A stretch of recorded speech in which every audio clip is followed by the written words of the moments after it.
Muito bem, chegou a hora de falar de Duna, essa adaptação de Frank Herbert nas mãos de Denis Villeneuve. Então já assina o canal, aciona o sininho, porque vamos sim adentrar na treta. Exatamente, meus amigos, assistir Duna, esse épico, já chega com ares de épico, né? Afinal, é uma seminal obra, um best-seller de Frank Herbert, que catapultou, que incentivou, que foi a obra-prima, foi a matriz para muitas obras da cultura pop que a gente conhece até hoje. Então, você assistindo esse filme, você não lê o livro, não faz mal, porque você vai entender que muitos conceitos e muitos visuais e muitos elementos de trama saíram sim dessa obra do livro de Frank Herbert, que agora é imortalizado na sétima arte por Denis Villeneuve. Mas antes de começar a falar e de adentrar um pouco mais nessa treta de que é o filme Duna de Denis Villeneuve, vale lembrar aqui que estamos com o nosso Apoia-se no ar, apoia.se/vigilianerd, um mundo de vantagens para você curtir. E se você for um dos nossos apoiadores, tem uma das nossas possibilidades de apoio que você ganha um ingresso de cinema por mês. Então, vale muito a pena dar uma conferida,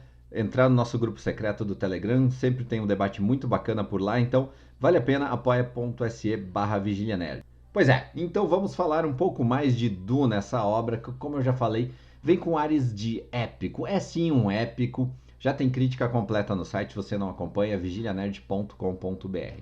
Mas basicamente, Duna é o filme-evento que deve fazer muita gente, ou que deveria fazer muita gente, realmente voltar para o cinema. Você que já tem 2 vacinas, você que está muito tempo sem ir ao cinema, este é o filme para você investir, para você pegar o seu carro, ir até o cinema, pegar a lotação, ir até o cinema, pegar a bicicleta, o que for, mas ir até o cinema na maior tela possível e se deslumbrar com essa obra que Denis Villeneuve. Vamos lembrar que Denis Villeneuve ele já está catapultando, já está pavimentando o caminho dele como um dos grandes cineastas da sua geração, depois do excelente A Chegada de ficção científica, depois da adaptação de Blade Runner 2049, que também é muito bom. Então, é um cara que caminha, que respira ficção científica.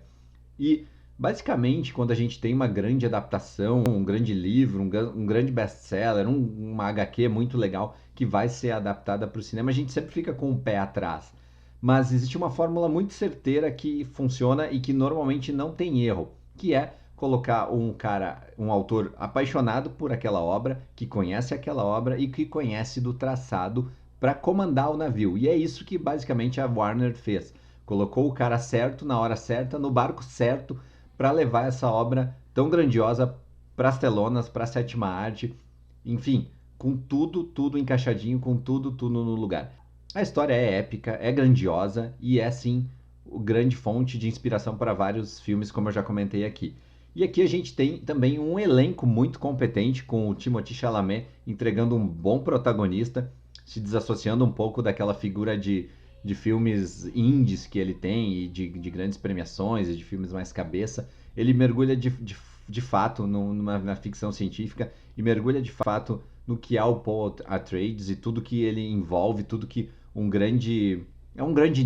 para quem não conhece, para quem já assistiu, mas ele entrega um grande protagonista, um cara que basicamente permeia e vai ser o grande escolhido, que tem muito, que é aquela jornada mítica, jornada do herói que a gente tanto vê em tantas outras obras, né? E ele é assim, esse cara, e ele veste essa roupa, ele compra esse papel, ele entrega o drama necessário desse grande protagonista que está ali envolvido em uma trama política, em uma trama que beira também a parte religiosa, vocações, convenções, crenças, poderes talvez paranormais e também aquela guerra de planetas, aquela coisa de extração de riquezas, de grandes riquezas, que basicamente cultua a nossa história de mundo como sempre foi. Enfim, o nosso país, o Brasil, foi um país muito explorado na época da colonização, então a gente sabe muito bem como isso funciona.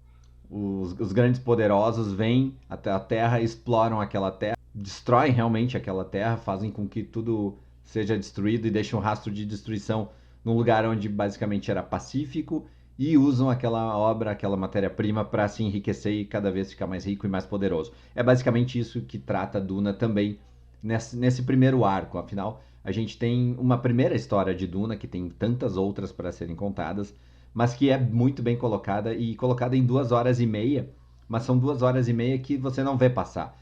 Ela é fluida, ela tem várias camadas, ela tem um elenco, como eu falei, muito legal, muito poderoso, muito estrelado, né? A gente tem na figura do Timothée Chalamet o Paul Atreides, o protagonista.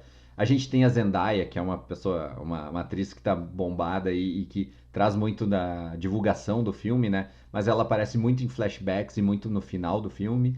A gente tem a Rebecca Ferguson, que é maravilhosa. A gente tem o Oscar Isaac, que dispensa apresentações.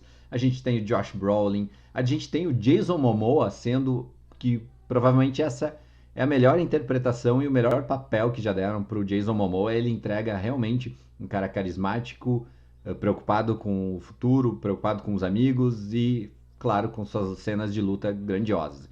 Então, tá tudo muito encaixadinho nesse primeiro roteiro. E é claro, a gente tem o lado dos vilões, né, dessa história toda, que é encabeçada pelo Stellan Skarsgård, que ele vive o grande vilão, o Barão Harkonnen, e ele tá muito bem, ele tá muito modificado por tudo que o papel exige, uma verdadeira transformação que o papel exige. Ele tá muito bem, ele em pouco tempo de tela ele já entrega demais, tu vê que ele é realmente uma ameaça, tu vê que ele é realmente perigoso. E ali do lado dele a gente tem o Dave Bautista, e a gente tem até o David Maltchan lá do Esquadrão Suicida também fazendo uma ponta. Então tá tudo muito legal, tá tudo muito colocado e casando perfeitamente com uma fotografia excelente, com enquadramentos de câmera excelentes, com movimentos de câmera excelentes e com aquelas cenas épicas que a gente precisa num grande filme de ficção científica de guerra entre mundos, que tem naves espaciais, que tem toda a questão de construção de planeta, e o planeta onde basicamente se passa a maioria desse filme, a maioria da parte, quase 100% desse filme, que é um planeta muito arenoso, onde a gente tem também, é claro, os vermes da areia, que são aqueles grandes dragões que a gente viu. Star Wars também fez isso, Mandaloriano usou recentemente. E, claro, memetizou fortemente aqui no Brasil e provavelmente talvez você não tenha a maturidade para ver aqueles vermes minhocas gigantes na areia e não pensar bobagem. Mas enfim, coisas que só a internet brasileira nos garante. Então você que estava de repente preocupado com essa adaptação, não se preocupe. Vá ao cinema, assista, confira na maior tela possível, porque a experiência é excelente. Ah, eu não falei também da trilha sonora do Hans Zimmer, que tá no talo, na sala onde eu assisti no IMAX. Estava poderosa demais a trilha sonora, um som muito alto e que faz a gente imergir realmente naqueles planetas, naquela história, em toda essa saga fantástica que envolve Duna e esse legado de Frank Herbert para a cultura pop, cinematográfica, enfim, no mundo todo. Mas aí, Robson, qual é a nota que você dá para Duna depois de todo esse vídeo meio confuso de tudo que eu tentei explorar e tudo que eu tentei colocar em tela aqui para vocês? Eu não lembro se eu já dei 5 estrelas aqui nos nossos vereditos em vídeo. Se eu dei, eu não me lembro, mas provavelmente é a primeira vez que eu vou dar 5 estrelas para um filme aqui nos nossos reviews. Você sabe que a gente dá nota de 0 a 5, então Duna ganhou todos os pontos possíveis, todas as estrelas possíveis.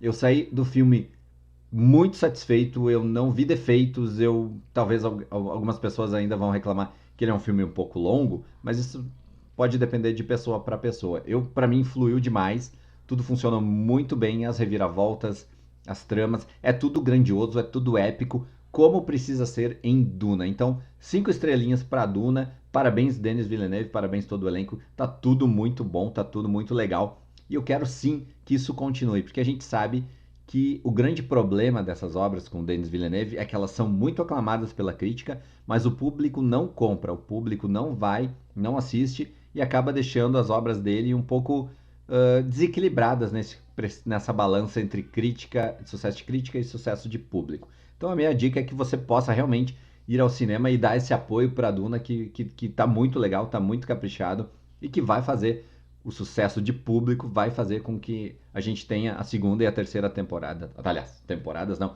a segunda e a terceira parte dessa história, que é muito grandiosa e que deixou aquele gostinho de quero mais logo que acabou. Eu pensei, não quero que acabe, eu quero que continue, mas enfim, eles têm 2 horas e meia, então provavelmente a gente vai ter muita coisa ainda para rolar nos próximos filmes. Então é isso. 5 estrelas para Duna, recomendo demais. Então você já sabe, assina o canal, aciona o sininho para não perder as nossas notificações. Fique de olho também no nosso site e no nosso podcast, Sala de Vigilância, porque muito provavelmente a gente vai falar com mais teor, com mais propriedade sobre esse filme que é muito bom e eu estou recomendando demais. Então é isso.